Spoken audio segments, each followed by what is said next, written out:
একজন চোর তার নিচু মন মানসিকতার বহিঃপ্রকাশ ঘটায় চুরি করে, তাই সে অপরাধী। তেমনিভাবে ক্ষমতার অপব্যবহার যারা করে তারাও অপরাধী। অপরাধ প্রবণ কর্মকর্তাদের যেখানেই দেওয়া হোক না কেন তারা অপরাধ করবেই করবে। তারা মানুষের উপর অত্যাচার করবে, জুলুম করবে, নির্যাতন করবে। দৈনিক যুগান্তর খুবই গুরুত্বপূর্ণ একটি সংবাদ প্রকাশ করেছে, যার শিরোনাম হলো ক্ষমতাধর সেই এসপি শফিকের কিছুই হয়নি। ভয়ঙ্কর এবং স্পর্শকাতর অভিযোগ তার বিরুদ্ধে।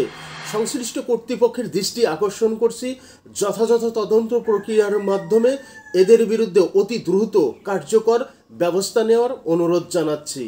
তার অপরাধের মধ্যে রয়েছে অর্থের বিনিময়ে জমি দখল করে দেওয়া, বালু ব্যবসা, পোস্টিং বাণিজ্য, মাদক ব্যবসায়ীদের আশকারা দেওয়া, ওসির কাছ থেকে ঘুষ নেওয়া এবং জুট ব্যবসা সহ নানা অভিযোগ গাজীপুরের সদ্য সাবেক পুলিশ সুপার কাজী শফিকুল আলমের বিরুদ্ধে।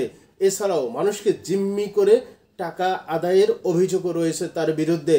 তিনি এসপি থাকাকালীন পাড়া মহল্লার অলিতে গলিতে মাদকের বিস্তার ঘটে। দুর্নীতি ও ক্ষমতা অপব্যবহার করাই ছিল যার নেশা।